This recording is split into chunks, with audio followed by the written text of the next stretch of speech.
పాశ్చాత్య నాటకకర్తలు జీవిత రేఖా చిత్రణలు విలియం షేక్స్పియర్ జీవిత రేఖా చిత్రణ. విలియం షేక్స్పియర్ తల్లిదండ్రులు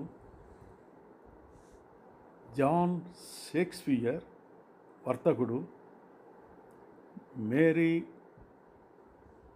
ఆర్డెన్స్.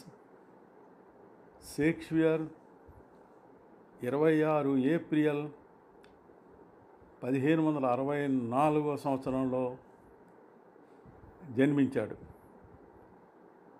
స్ట్రాట్ఫోర్డ్లోని ఎవెన్ నదీ తీరంలో జన్మించాడు. 8 బిడ్డలలో అతను ఒకడు. పవిత్ర ట్రైనిటీ చర్చిలో క్రైస్తవ మతం తీసుకున్నాడు. స్థానికంగా ఉన్న గ్రామర్ స్కూల్లోనే చదివాడు. 18వ ఏట ఏనీ హాత్వే నేను పెళ్లి చేసుకున్నాడు. అతనికన్నా 8 ఏళ్ళు పెద్దది. 7 నెలల తర్వాత మొదటి బిడ్డ సుసెన్నా జన్మించింది. ఈ బిడ్డ తర్వాత 1.5 సంవత్సరాలకు కవల పిల్లలు హ్యామ్లెట్ మరియు జూడిత్ క్రీస్తు మతాచారం వేడుక జరిపారు. మొత్తం 4 బిడ్డలు కలిగారు. 1585 నుంచి 1592 వరకు ఉన్న కాలంలో షేక్స్పియర్ సంబంధించిన సరైన వివరాలు లభించలేదు. అప్పుడు ఆయన స్కూల్లో పాఠాలు చెప్పేవాడని తెలుస్తోంది. ఇది నిజమేననిపిస్తుంది. తను సర్ థామస్ లూసీ ఎస్టేట్లో ఒక లేడీని వేటాడినందుకు జనం ఎదుట కొరడాతో దెబ్బలు తిన్నాడు. ఆ కాలంలో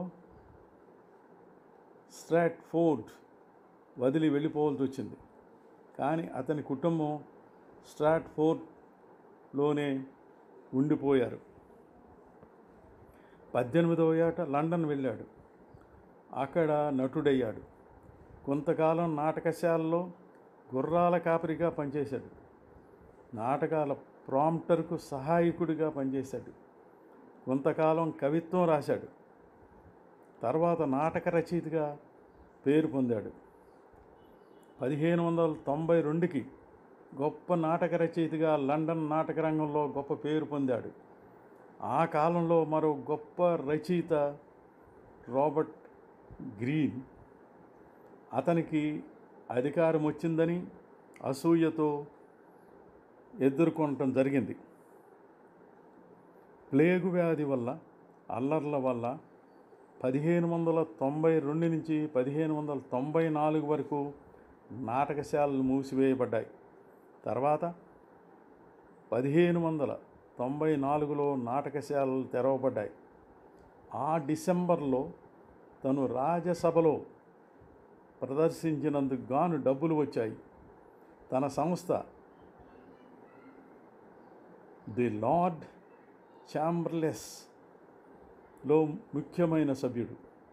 అప్పటి నుంచి ఆ సంస్థలో నటుడిగా, భాగస్వామ్య యజమానిగా, కవిగా, ముఖ్య నాటకకర్తగా తన పదవీ విరమణ వరకు కొనసాగాడు. హ్యామ్లెట్ నాటకంలో గోస్ట్ పాత్ర, యాజ్ యూ లైక్ ఇట్లో వృద్ధుడు యాడమ్గా మొదలగు సపోర్టింగ్ పాత్రలనే ధరించాడు షేక్స్పియర్.